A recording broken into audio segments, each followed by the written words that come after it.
Euron Greyjoy, in my opinion, is the best and most terrifying villain in a Game of Thrones. Well, at least in the books, because who we got in the show shouldn't even be called Euron Greyjoy. Now, for most of you, you have only watched the show, so you don't know who he should have been. But in today's video, I plan on telling you who Euron Greyjoy really is. In the show, Euron's main goal is to fuck the queen and rule the world, and by no means is that some small goal, but compared to the books, those are really just some of his plans, and not his final goal. Now in the show, Euron gets introduced by just straight up killing his brother Balon on the bridge, but in the books it's a little bit more complicated than that. It's more hinted to that Euron might have hired a faceless assassin to murder his brother. In the book, Euron arrives at the King's Moot with his ship, the Silence, which is full of mutes, wizards and monsters from the east. He then proceeds to hand out treasure from his years of sailing the world, bribing some of his rivals and murdering others. He proceeds to give a speech on how he plans to bring the Iron Islands back into their glory days, and he shows off his horn, which he calls Dragonbinder, which he claims has the power to put dragons under his command. And we should believe him, because when the horn is blown while he arrives, the person who blew the horn ends up dropping dead from being burned from the inside out. Now, after something like that happening, I think it's pretty likely that he's not lying about the horn's capabilities. Now, Euron doesn't really care about the Iron Islands or any of the people there. He instead sees them as just another tool to use to get what he really wants.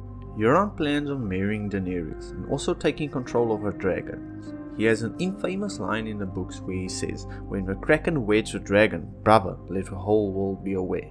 And personally, I think he will succeed in getting a dragon, almost like how the Night King did in the show. Euron's nickname is Crow's Eye. Now I hope you see where this is going. Euron says when he was a kid he dreamt he could fly, but when he woke up the Maester said he couldn't. But Euron said, "How would you know? Maybe we all could fly, we just need to jump off a tall tower." Now I know you see the similarities to Bran here. After Bran was pushed from the tower by Jaime, he dreamt that he could fly, and he saw the whole world beneath him, including dragons and Ashai. The reason Ashai is important is because this is where most of the powerful magic users like Melisandre learned their magic. Euron claims to have visited Ashai as well as Old Valyria, and he has a full set of Valyrian armor to prove it. Now for those of you that didn't know, it's said that the full set of Valyrian armor costs as much as an entire kingdom. And he's the only one that owns a full set that we know of in the show.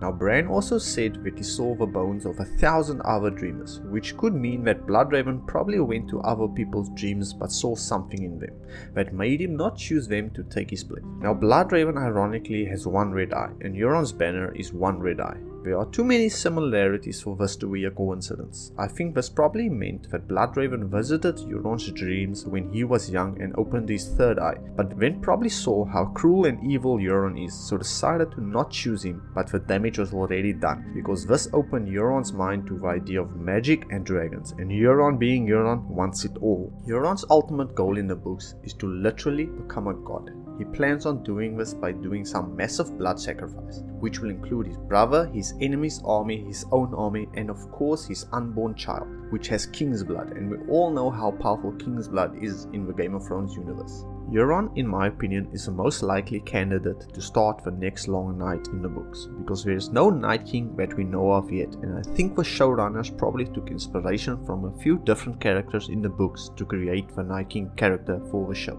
Now none of this is confirmed, and George could kill him off without him ever doing much, but personally I think he will succeed in causing the next long night. Now when you compare this version of Euron to the version we got in the show, it feels like the only thing they have in common is the name Euron Greyjoy. Now I personally thought the actor did a good job with what he got given, because he also said in an interview that he wished Euron would have been a closer adaptation to the books, since he has read them and thought he would be playing the Dark Lord role, but instead he was a horny pirate with no real impact on the show in comparison to what Euron is planning to do in the books. If you want to know more about the real Euron Greyjoy, I recommend you go check out Alt-Shift-X or David Livebringer's video on him. I'll have both their videos linked in the description.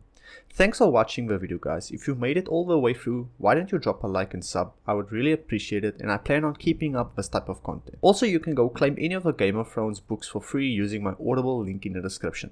Peace!